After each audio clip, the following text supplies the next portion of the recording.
What's the deal? What's the deal? What's the deal? What's the deal? What's the deal? What's the deal? What's the deal? What's the deal? What's the deal? What's the deed? Hello and welcome to another edition of What's the Deed, where we find out what's the deal around Udeid Air Base. I am Staff Sergeant Stephen Adkins from the 379th Public Affairs Office, and I'm joined today by Master Sergeant Tracy Hornbeck, Occupational Safety Technician for the 379th Safety Office. Sergeant Hornbeck, thanks for joining us today. Thanks for having me. Of course. So, first and foremost, what's the deal with safety at Udeid? Well, the whole thrust of our office is to prevent mishaps to maintain combat capability. Okay, so what's specifically are the issues pertaining to Udeid?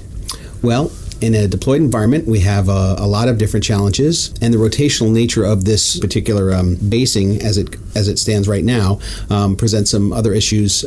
Folks are coming from different backgrounds. We have Guard, Reserve, Active Duty, so we have to address training issues, making sure that the folks know that they have what they need to do the job, but as they're doing something new, dangerous, or different from what they're used to doing, that they're slowing down and using proper risk management. Risk management is one of the tools that we're really kind of pushing now to ensure that they're being used properly so that folks slow down and do the right thing, even though it may not be the expedient thing. Gotcha. So processing risk management, especially if it's something you're not entirely familiar with doing on a regular basis. Correct. Awesome. Okay, so take us through that risk management process. How do we remedy this concern that safety has? Well, the Air Force kind of approaches it in two different ways. I mean, we have on-duty activities and off-duty activities. Mm-hmm. And oddly enough, on-duty activities are covered by so much tech data and formal training that a lot of the mishaps that occur here are kind of in the fringes of areas where people are getting ahead of themselves and not using that tech data or taking shortcuts and things like that. So proper supervision is crucial for that. We also utilize unit safety reps.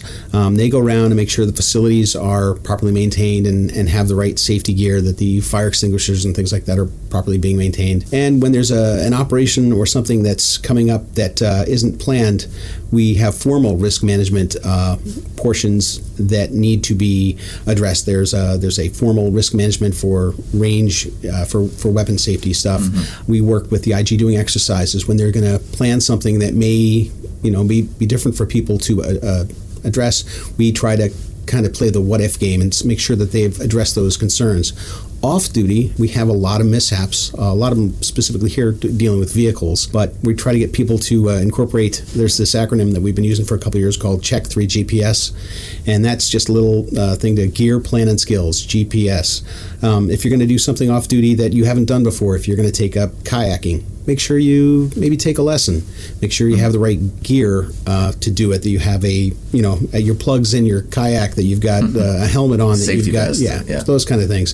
And then if you're going to go out in a lake or in the ocean, that people know where you're going, that where you're going to be, and that you've planned your day, that you have the skills that you need to pull that plan off. So it's those three things, so that we try to keep people thinking about the potential for what could go wrong and anticipate that so we don't have those mishaps. Absolutely. All right, so risk management, thinking the what-ifs, and that Check 3 GPS was gear? Gear, plan, and skills. Perfect. Awesome. All right, so I think most importantly here, being on a rotational basis, how are you and the safety office leaving it better than you found it?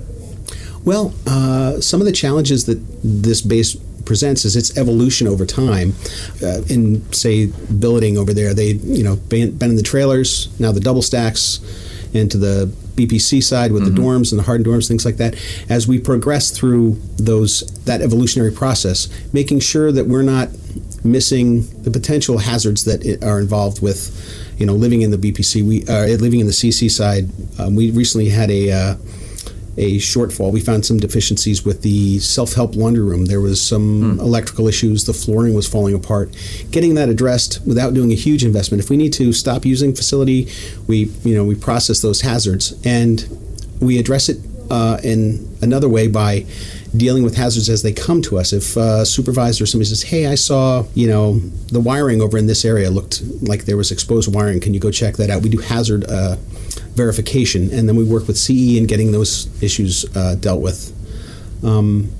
So that's, just as we evolve through this base plan and becoming a more enduring type of facility, the challenges of maintaining what we've got without investing too much in something that's going to be torn down in a couple of years because we're going to improve that, but also making sure it's safe for use while we're here. Well, Sergeant Hornbeck, thank you so much for coming in and giving us the lowdown on safety around Udeid Air Base. Hey, my pleasure. This was a great opportunity to get out there and share some thoughts. Absolutely. And stay tuned for another edition of What's the Deid, where we find out what's the deal around Udeid Air Base.